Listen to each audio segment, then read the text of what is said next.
I think the United States of America goes to polls on the 5th day of November 2024. And for the first time, perhaps there is a viable female candidate in Kamala Harris. That is not to say that Hillary Clinton was not viable. Remember that Hillary Clinton did actually win the popular vote, with Trump winning the electoral vote. So the possibilities are there. But remember that this is an election that is too close to call. If you look at the numbers, if opinion polls are anything to go by, it would not surprise anyone who is looking at the crystal ball if either of the candidates were to win the elections on the 5th day of November. But it's too close to call. A viable female candidate is present on the ballot. I've always held the view that the Democrats and the Republicans in the United States of America are two sides of the same coin. So that in terms of international relations, I do not think that anything changes fundamentally.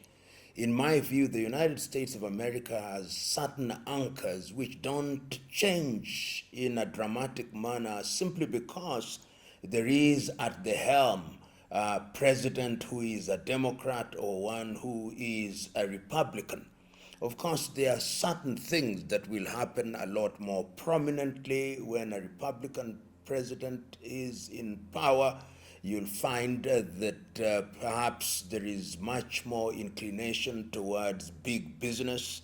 You'll find that immigration laws are perhaps enforced a lot more tightly, and you'll find that the rhetoric is a little bit different. And of course, when the Democrats are in power, they tend to be a lot more liberal, at least rhetorically, and therefore you expect that in certain things, in terms of taxation, there may be different in terms of how they deal with the urbanization, in how they deal with immigrants, there may be difference. But in real terms, they are two sides of the same coin. The United States of America still wants to be the hegemon in the world. They want to control affairs. They want the dollar to remain the dominant currency in the world. They want their military to be the strongest in the world. They want to dictate what happens not only in the continent of Africa but in Asia. They want to be dominant in business. They want to be dominant in science. And it matters not who is at the helm, because I think beyond the faces, and in spite of the faces, whether Republican or Democrat, there is something that the American administrative machine does in the interest of the United States of America. It is very difficult to predict, particularly the wars that are going on. That is, the major wars that are alive today is the war between Israel. Initially started, as we know, with Hamas, has now gone to Hezbollah, is now brought in the Houthis, and is threatening to bring in the Iranians. And this is the one area where I think the combatants have waded so deep into blood, speaking metaphorically, that it is as tedious to go forth as to come back. And we have seen the many forays that have been made by the U.S. Secretary of State, Mr. Blinken, in the Middle East. And yet there is nothing tangible that has come about. We have also seen the rhetoric as regards the war between Ukraine and Russia. And we see that the war is no longer just a fight between Russia and Ukraine. Members of NATO are very active, rhetorically and otherwise, and are helping the Ukrainians materially and logistically. And of course, Trump argues and is on record as saying that he'll do everything in his power to bring the wars to an end. And of course, even Kamala Harris says the same thing. But I think things have shifted on the ground so very dramatically that it may not be as easy as one imagines. So one would say that Kamala Harris will continue with what is called the Biden approach, but she's on record as saying, I'm not going to be Biden's second term. I'm going to see things differently. And Trump, of course, was a former president, and the argument was in the United States that he had rapport with President Putin of Russia, and that could very well help in resolving the conflict in Europe between Russia and Ukraine. And you remember at one time, when Trump was the president, he also had very tough words against NATO, asking them to pick up the bills. So I am of the view, which is subject to being second guessed, that a Trump presidency may very well be the presidency that will quicken the end of the wars. That is my own view. But easier said than done.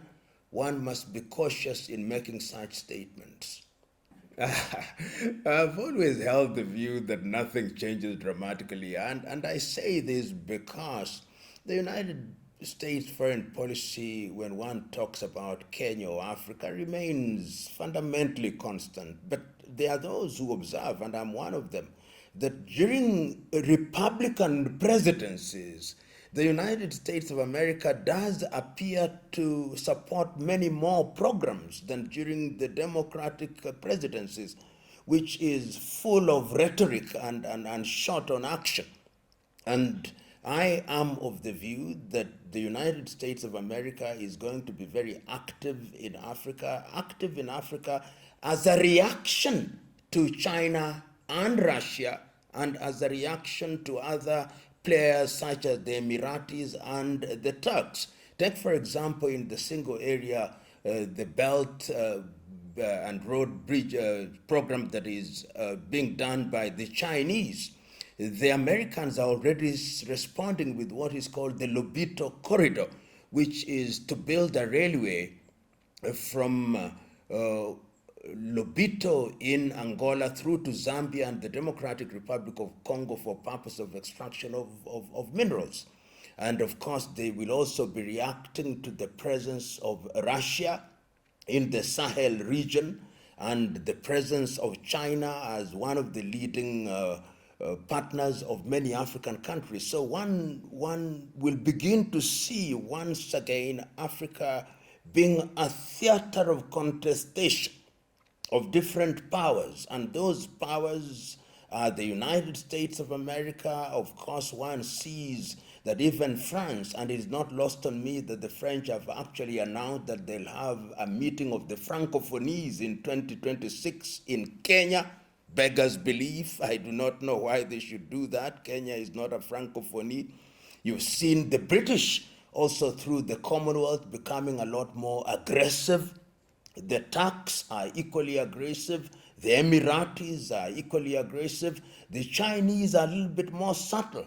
They don't make as much noise as others do, but you see them in different areas. So what is going to happen is that we are going to see a United States of America which thinks that is losing its grip, and therefore whoever wins, it is going to be a time for activity in the continent of Africa. The United States of America is a country that cannot be ignored. It still has the strongest economy in the world. It is hegemon militarily. It is a strong nation. Economically, it is a strong nation.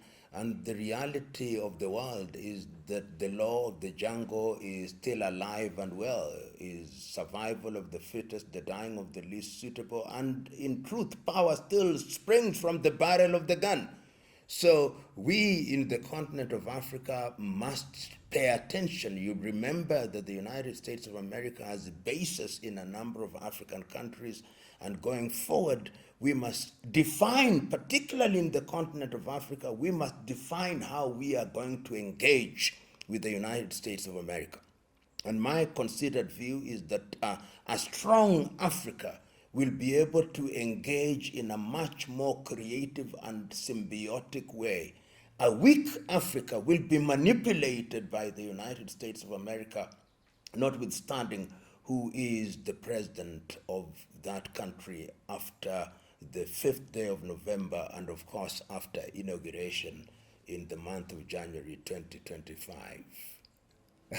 You know, in Kenya specifically, we had a very interesting period when the Biden administration appeared to favor the administration of William Ruto in Kenya. And in a number of very visible ways. First of all, there was a state visit to the United States of America. Secondly, Kenya was made a non-member ally of NATO.